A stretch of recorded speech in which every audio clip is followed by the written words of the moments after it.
자녀들아, 주 안에서 너희 부모에게 순종하라. 이것이 옳으니라. 내 아버지와 어머니를 공경하라. 이것은 약속이 있는 첫 계명이니 이로써 내가 잘되고 땅에서 장수하리라. 또 아비들아, 너희 자녀를 노엽게 하지 말고 오직 주의 교훈과 훈계로 양육하라. 아멘. 어려서 어머니라는 호칭 자체를 뭘로 표현했냐면요, 오만이라고 표현했답니다. 그렇게 불러본 사람이 있나요?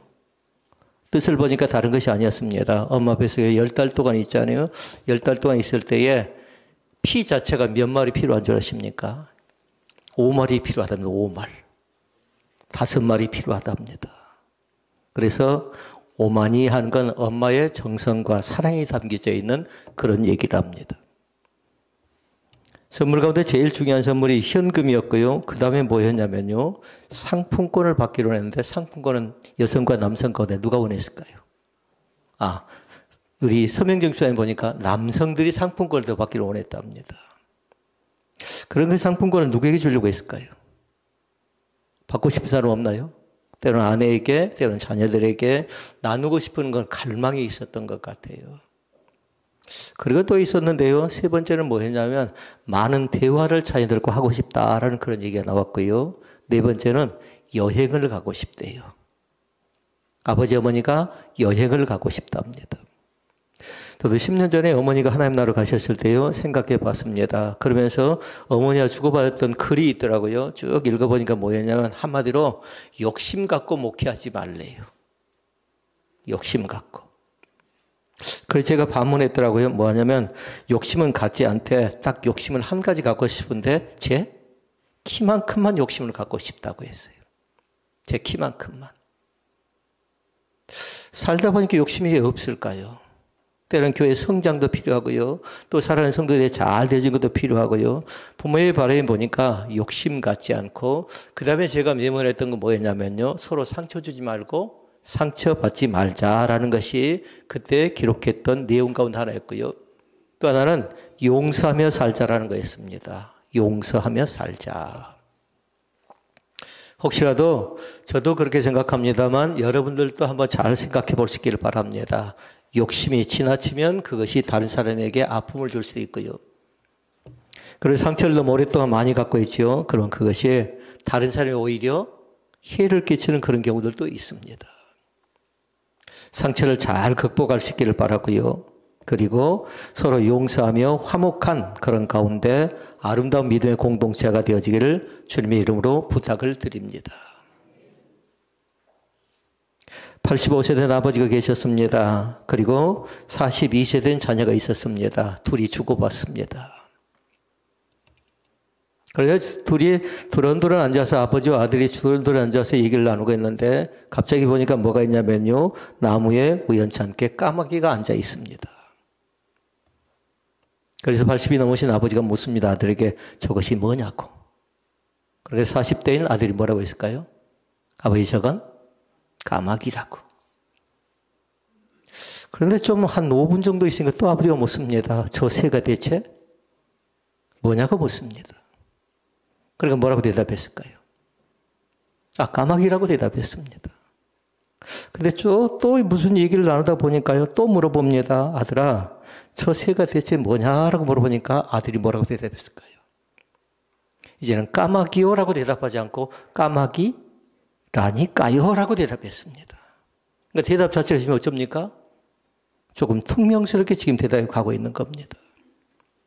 네 번째 또 묻습니다. 뭐라고 물었을까요? 저 새가 대체 무슨 새냐 물어보니까 뭐라고 했을까요? 자기 무릎을 딱 치면서 하는 얘기가 있습니다. 까마귀라니까 하면서 소리를 언성을 높여버립니다.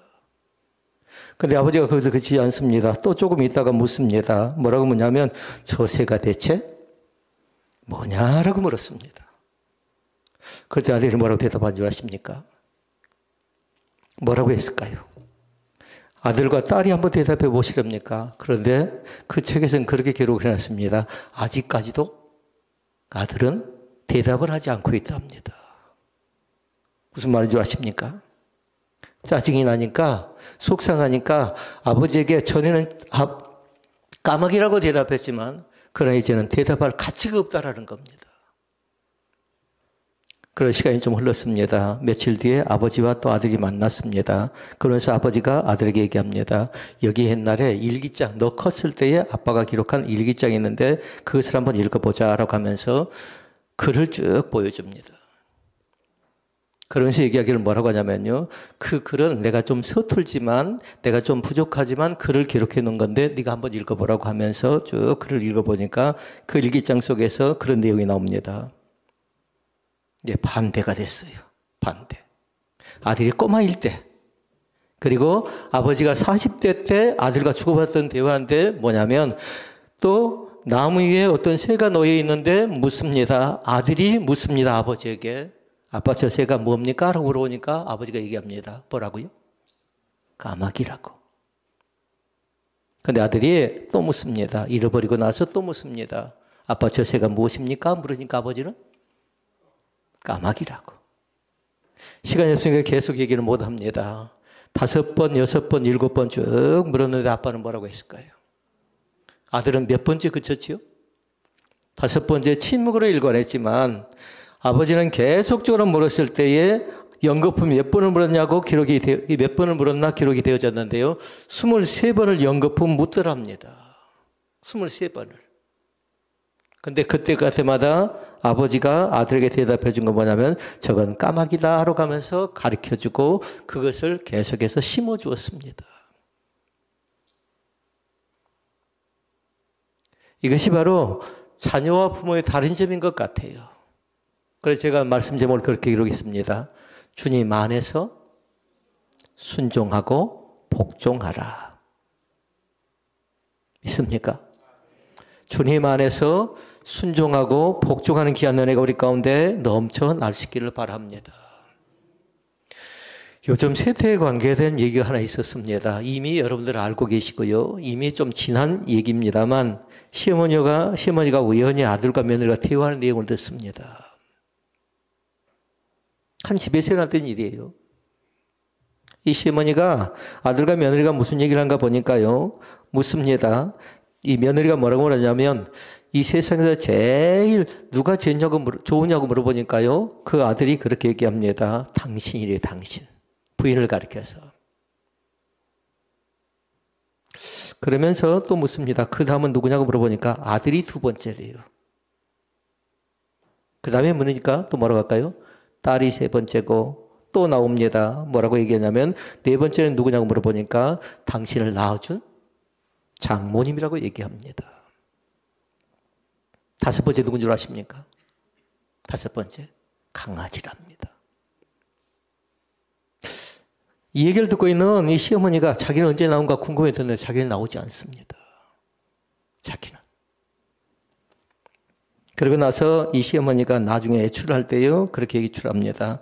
아들과 1번 보아라. 6번은 밖에 나간다. 이름도 없는 나는 밖에 나간다. 라고 하면서 글을 남겨놓고 떠난 적이 있답니다.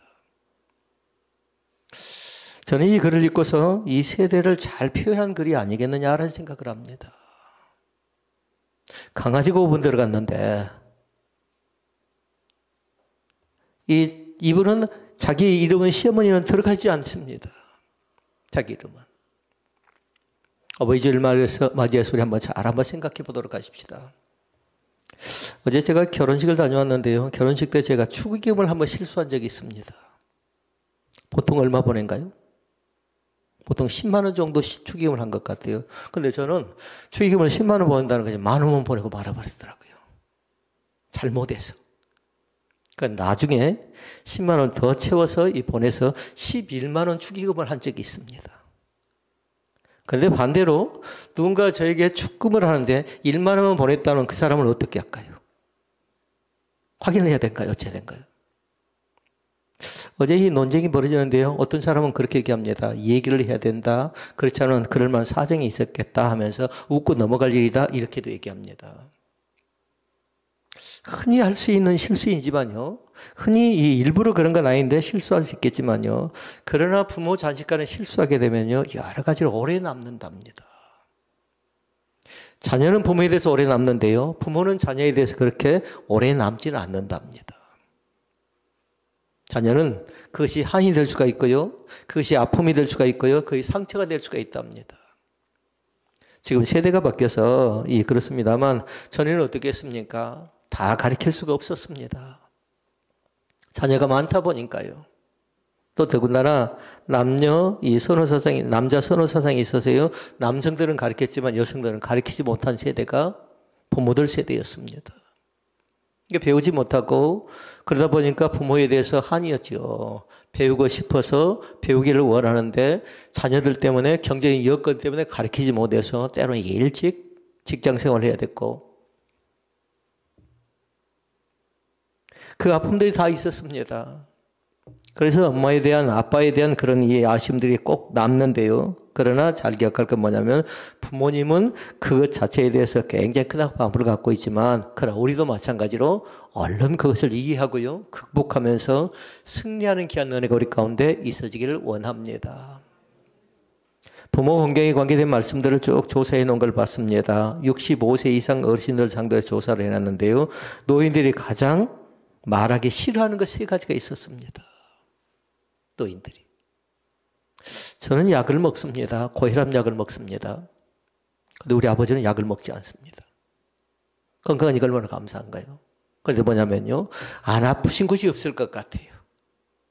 제가 생각할 때. 만약에 신경과를 가면 신경과 약을 드셔야 될 것 같고요. 팔다리 어깨 관절에 관계된 약도 또 드셔야 될 것 같기도 하고요. 또 폐가 지금 좋지 않거나 폐에 관계된 약도 드셔야 될 것 같고 음식을 씹을 때 보니까 치과 이가 다 망가졌습니다. 치과도 가야 될 것 같고 그런데 감사한 건 잘 견뎌줍니다. 그런데 노인들이 어른들이 가장 자녀에게 하기 싫은 말 가운데 첫 번째는 뭐냐면 아프다는 말을 하기 싫어한답니다. 이유가 뭘까요? 이유는 다른 것 아니었습니다. 혼자 끙끙대는 한이 있어도 자식에게 아프다는 말을 잘 하지 않는답니다. 그런데 어른들이 빨리 표현해 주면 좋겠습니다. 일이 더 커질 가능성이 있거든요. 자녀를 생각한다고 자녀에게 피해를 주지 않는다고 그렇게 생각할 수 있지만 그러나 할 수 있도록 빨리 얘기해야 더 쉽게 할 수 있는 걸 더 일을 크게 만들 가능성이 있거든요. 그걸 우리가 잘 기억하자고요. 부모들은 자녀에게 아프다는 말을 잘 하기 싫어하고요. 두 번째는 뭐냐면요. 외롭다는 말을 하기 싫어한답니다. 외롭다는 말을. 그러니까 외로우니까 또 답답하니까 뭔가 여러 가지 모양으로 대화가 단절되니까 혼자 넋두리 할 때가 많이 있죠. 혼자서. 그래서 아까 선물 가운데 그 선물이 나왔습니다. 대화하고 싶다, 여행 가고 싶다, 이게 나온 겁니다. 왜 그들이 현금이 필요치 않고 왜 상품권이 필요치 않겠습니까? 그런데 그들 자신들은 뭐냐면요. 외로움 속에 대화, 그리고 외로움 속에 가족들의 몫을 듣기를 원하는 겁니다. 또 한 가지가 있었습니다. 외롭다는 말과 함께 세 번째는 뭐냐면요. 용돈을 달라는 소리를 싫어한답니다. 광주공원을 가보면요. 무료 급식소가 있습니다. 가난한 사람들이 아니었습니다. 자녀가 뭔가 어려운 사람이 아닙니다. 그럼에도 불구하고 자녀들이 피해 주기 싫으니까 공원에 가서 무료 급식소 찾아가기도 하고 복지관을 찾아가기도 하고 차비가 없어서라기보다는 걸어서 여기저기 이동하는 경우들이 상당히 많답니다. 자녀에게 피해를 줄까 봐 그런 겁니다. 자녀에게 피해를 줄까 봐. 철학자였던 소크라테스는 그렇게 얘기했습니다. 부모와 자식 간의 관계에 대해서 말하기를 자식들을 해주기를 바라는 것과 똑같이 부모에게도 그렇게 행동하래요. 우리가 부모에게 요구했던 것처럼 부모들도 마찬가지로 요구하고도 싶은데 요구하지 못하는데 바로 우리도 그렇게 행동하라고 그렇게 말씀했습니다. 목회자가 제일 힘든 설교가 언제냐면요. 어버이 주일 때랍니다. 어버이 주일 때. 그냥 효를 다하지 못할 때가 있거든요. 교회 생각한다면서. 그런 오늘 말씀 속에서 3가지 말씀을 살펴보고자 하는데요. 주님 안에서 순종하고 공경하는 말씀 속에 부모님을 잘 대접하는 함께하는 그런 은혜가 있기를 원하는데요. 첫째 말씀입니다. 그렇다면 왜 우리가 부모를 공경해야 할까요? 라는 겁니다. 부모를 공경해야 될 이유입니다. 첫째는 뭐냐면요. 우리를 낳아주신 부모이기 때문에 그렇습니다. 우리를 낳아주셨기 때문에 그렇습니다. 성경 뭐라든가요? 말씀 속에 보니까 자녀들아 이렇게 계세요. 자녀들아.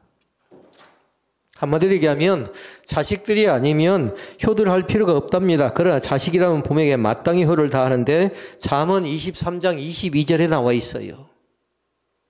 읽어볼까요?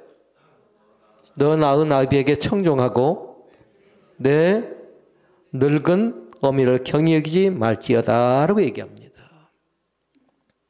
낳아주신 어미와 아비와 어미를 가볍게 여기지 말라는 뜻입니다. 흔히 우리가 쉽게 얘기할 때가 있습니다. 늙었다고 나이 드셨다고 무시할 때가 많이 있는데요. 그러나 기억할 건 뭐냐면 우리를 낳아주신 부모님을 향해서 공경하는 신앙의 마음을 날마다 잃어버리지 않기를 원합니다. 그 다음에 또 나옵니다. 효도가 하나님의 계명, 즉 명령이랍니다. 명령. 계명이다 곧 뭐라고요? 명령이라고요. 계명을 여러분 기억나지요? 계명은 10계명 안에 보니까 하나님 사랑이 나왔고 인간 사랑이 나왔는데 인간 사랑 가운데 제일 먼저 나오고 있는 것이 바로 내 부모를 주 안에서 공경하라. 출애굽기 20장 12절 말씀입니다. 같이 읽어볼까요? 출애굽기 20장 12절 말씀. 내 부모를 공경하라. 그리하면 너희 하나님 나 여호와가 내게 준 땅에서 내 생명이 길리라. 이렇게 말씀합니다. 그러니까 불효는 한마디로 뭘까요? 계명을 어기는 것입니다. 그러니까 세상 사람들이 얘기합니다. 기독교는 효회 종교가 아니라고 얘기합니다만 꼭 기억할 것, 우리 기독교는 효회 종교임을 믿습니다. 아멘 하셨으면 좋겠습니다. 우리 기독교는 효회 종교이라고요. 그러나 조건이 하나 있어요. 살아 계신 날 동안 최선을 다할 수 있기를 바랍니다. 그리고 하나님 나라를 가지요. 그때는 우리가 어찌할 수가 없답니다. 아무리 많은 상을 차려놓는다 해도 그건 우리에게 가치가 없습니다. 살아 계신 날 동안. 그러면 가장 크나큰 효는 뭔가를 잘 생각해 보자고요. 가장 크나큰요. 만약에 적는 사람은 그렇게 적어놨으면 좋겠습니다. 먹는 것을 갖다 드리고 입을 것 좋은 옷을 입게 해드리고 좋은 것을 보게 하고 듣게 하고 하는 것도 좋지만 가장 귀한 것은 뭐냐면요. 예수 믿고 구원받게 하는 것이 가장 크나큰 효인 것을 믿습니다. 예수 믿고 구원받게 하는 것. 지난 주간에 어떤 분이 오셨습니다. 그래서 제가 얘기했습니다. 천국과 지옥 가운데 천국을 믿습니까? 물어보니까 대답합니다. 뭐라고 대답했을까요? 믿는다고 대답을 합니다. 지옥이 있냐고 물어보니까 지옥이 있을 것 같답니다. 그러면서 물었습니다. 천국 가고 싶습니까? 지옥 가고 싶습니까? 뭐라고 대답했을까요? 아, 그랬나요? 네. 천국 가고 싶답니다. 그러면 제가 지옥은 지워버렸습니다. 그러면 천국에 가려면 어떻게 됩니까? 물어보니까 그분이 그렇게 얘기합니다. 길이 있대요. 길이. 그래서 그 길을 물어보니까 자기 나름대로 길을 얘기합니다. 그래서 제가 얘기했습니다. 반드시 그 길은 요한복음 14장 6절이라고 했어요. 말씀. 내가 곧 길이요 진리요 생명이니. 그러니까 반드시 뭐예요? 예수님이 만들어주신 그 길을 가야 된답니다. 그게 천국 가는 길이에요. 다시 말씀드리면 그 길 자체가 구원의 길이랍니다. 오늘 그 사실을 믿을 수 있기를 바랍니다. 천국 가는 길, 구원의 길이 있는데 반드시 예수 그리스도를 통해서예요. 그래서 로마서 10장 10절 말씀이 그렇게 나옵니다. 마음속에 딱 믿으시라고요. 성삼위 하나님을 마음속에 믿으시기를 바라고 입술로 고백할 수 있기를 바랍니다. 나도 믿습니다라는 것을. 나도 믿습니다라는 것을. 그러면 제가 네 가지를 얘기했습니다. 그분이 이미 알고 있는 건 뭐였냐면요. 감사를 알고 있었어요. 감사. 기도를 시켰더니 감사에 관계된 얘기를 합니다. 하나님 아버지 감사합니다라는 거였습니다. 둘째, 셋째, 넷째를 가르쳤습니다. 두 번째는 뭐였냐면요. 두 번째는 은혜를 잃어버리지 말라고 했습니다. 은혜. 은혜는 세 가지 은혜가 있답니다. 오늘 말씀대로 하면 뭘까요? 나를 낳아준 부모님에 대한 은혜를 잃어버리지 않는 겁니다. 그리고 6월 3일 날 우리나라가 이 대선이 있잖아요. 나라와 민족에 대한 은혜도 잃어버리면 안 된답니다. 셋째. 무슨 은혜? 하나님의 은혜라. 세례를 받은 사람이 다르구만요. 지난주에 그때 세례를 받았기 달라요. 하나님의 은혜랍니다. 아멘도 하셔야 되는데 아멘 안 하시네. 아멘. 나라와 민족에 대한 은혜도 잃어버리지 말아야 되지만 부모에 대한 은혜도 잃어버리지 말아야 되지만 그러나 하나님에 대한 은혜를 잃어버리면 안 된답니다. 그러니까 감사도 중요하지만 은혜도 중요하고요. 그리고 감사가 있는 사람, 은혜가 있는 사람 뭐 하냐면요. 반드시 기도할 줄 알아야 돼요. 그래서 제가 그렇게 기도를 가르쳤습니다. 기도를 어떻게 했냐면요. 마태복음 6장 9절에 13절 말씀을 같이 나눴어요. 뭘까요? 예수님의 제자들이 있습니다. 12명의 제자가 있는데 제자들이 예수님을 따라다니심에도 불구하고 기도할 줄 모릅니다. 그러면서 예수님께 묻습니다. 어떻게 기도하면 좋겠습니까? 물어보니까 뭐라고 했죠? 너희는 이렇게 기도하라. 아멘. 시작을 어떻게 하죠? 하늘에 계신 우리 아버지여 이름이 거룩히 여김을 받으시오며. 아멘. 그게 주기도문이잖아요. 그러니까 반드시 감사를 아는 사람, 은혜를 아는 사람은 기도할 줄 알아야 되는데 네 번째가 있어요. 네 번째는 뭐냐면요. 주는 그리스도시요 살아계신 하나님의 아들이십니다. 그게 뭐죠? 신앙 고백을 할 줄 알아야 됩니다. 신앙 고백을. 그것이 마음으로 믿고 입으로 시인하는 거라고요. 오늘도 분명하게 고백할 수 있기를 바랍니다. 예수님이 나의 주인 되심을 날마다 고백할 수 있기를 바랍니다. 그전에는 내 마음대로 했어요. 내 생각대로 했어요. 내 고집대로 했어요. 그러나 뭐냐면 이제는 주님 뜻대로 살기로 했네. 주님 뜻대로? 죽긴 싫은가요? 주님 뜻대로 죽기로 했네. 그래서 지난 주간에 저에게 주신 말씀은 뭐였냐면요. 주님 말씀하시면 신호등 두 개가 나오더라고요. 하나는 빨간불이었고 하나는 파란불이었어요. 찬양으로 설명하면 어떻게 할까요? 주님 말씀하시면 파란불이에요? 뭐예요? 내가 나가리다. 빨간불이에요? 가면 안 되는 거예요. 멈춰 서는 거리라. 그래서 그렇게 설명을 해놨더라고요. 빨간 것과 파란불이 나겠는데 그 찬양이 생각나더라고요.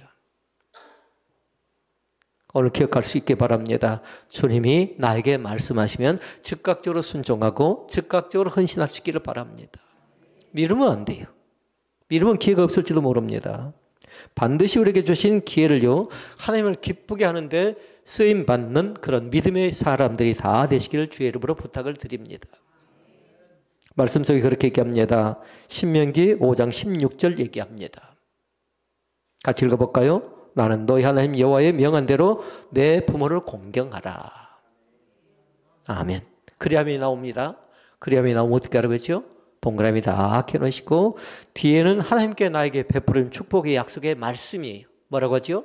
너의 하나님 여호와가 내게 준 땅에서 내 생명이 길고 복을 누리리라. 아멘. 그러니까 주님께 약속하셨을 뿐만 아니라 그 약속에 대한 성취를 우리를 통해서 이루어간다는 사실을 분명하게 믿을 수 있기를 바랍니다. 자, 크나큰 두 번째 말씀. 그러면 어떻게 공경해야 할까요? 어떻게 공경해야 될까요? 그런 답은 뭐냐면요. 반드시 순종도 중요하고 공경도 중요하고 마음을 편하게 하는 것도 중요하지만 반드시 뭐 해야 될까요? 조건은? 주님 안에서 할 수 있기를 바랍니다. 예수 안에서 할 수 있기를 바랍니다. 주님 안에서야 바로 예수 믿고 구원받게 하는 것. 이것이 우리에게 주어진 가장 큰 숙제거든요. 가장 큰 효거든요. 어떻게 공경해야 될까요는 네 가지로 나눌 수가 있는데요. 꼭 기억할 건 뭐냐면요. 부모님을 가볍게 여기면 안 되겠습니다. 잠언 23장 22절 말씀 얘기합니다. 잠언 23장 22절 말씀. 너 낳은 아비에게 청종하고 내 늙은 어미를 경히 여기지 말지니라. 한마디로 얘기하면 함부로 하지 말라는 겁니다. 함부로. 나이가 드시면서 보니까요. 한마디로 얼라가 돼가요. 아이가 돼가요. 판단력이라든가 분별력이라든가 지식이라든가 지혜라든가 모든 것이 부족해 보이지만요. 그들 안에 갖고 있는 건 뭐냐면요. 하나님 사랑하는 것은 잃어버리지 않은 줄로 믿습니다. 판단은 자녀보다 떨어질 수 있어요. 지식은 떨어질 수 있어요.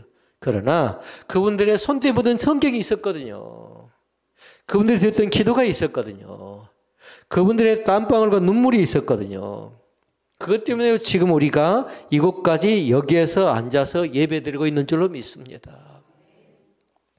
그 사랑의 헌신이 우리를 다시금 일으켜 세운다는 사실을 마음속 깊이 되새기는 귀한 축복이 우리 가운데 있어지길 원합니다. 그다음에 두 번째는 받들어 섬길 수 있기를 바랍니다. 이것을 한 단어로 뭐라고 할까요? 이것이 바로 공경이랍니다. 공경. 공경의 뜻을 보니까 뭐냐면 밑에서 받들어 섬기는 것이에요. 힘이 없을 때, 연약할 때, 나약할 때 밑에서 보살펴주고 살펴나가는 것이 뭐였냐면요. 그것이 바로 공경이랍니다. 그러니까 세 가지를 잘 기억할 수 있기를 바랍니다. 하나는 뭐냐면요. 육체적으로 잘 섬겨 나갈 수 있기를 바라고. 그냥 두 번째는 뭐냐면요. 정신적으로 판단이 혼미스러워요. 정신적으로요. 오락가락할 때가 있어요. 잃어볼 때가 있다고요. 기억을 못할 때가 있다고요. 이 두 가지도 잘 기억하고요. 세 번째는 뭐냐면 영적으로 섬겨줘야 된답니다. 육체적으로 맛있는 것 중요한 겁니다. 정신적으로 접니까? 마음을 편하게 되는 것 중요한 겁니다. 영적으로 어떤 거라고요? 영적으로 예수 믿고 구원받게 하는 것. 제가 따로따로 얘기했지만요. 다 중요합니다. 그러나 3번을 잃어버리면 안 되겠습니다. 3번을. 예수 믿고 구원받게 하는 것이요. 세 번째로 나와 있는 말씀은 뭐냐면요. 살아계실 때 잘 공경하래요. 살아있을 때. 다시 말씀드리면 좀 잘할 걸 하지 마시라고요. 그때 잘할 걸 하지 마시라고요. 기회가 주어졌다면요. 이미 하나님 나라 가신 분들은 어쩔 수 없지만요. 지금 만약에 부모님들이 계신다면요. 지금에 있는 부모님에게 최선을 다하는, 오늘 다하는, 그래야 미래가 희망이 있지 않겠나요? 지난날의 아픈 상처 때문에 그렇게 못한다고요? 그건 아이 때 하는 얘기고요.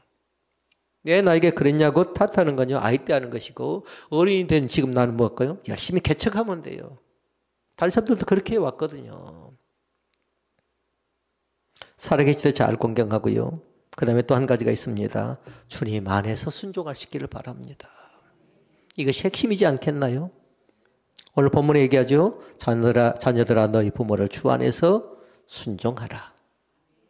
주 안에서. 조금 더 말씀드리면 주님 안에서 하시라고요. 주님 안에서.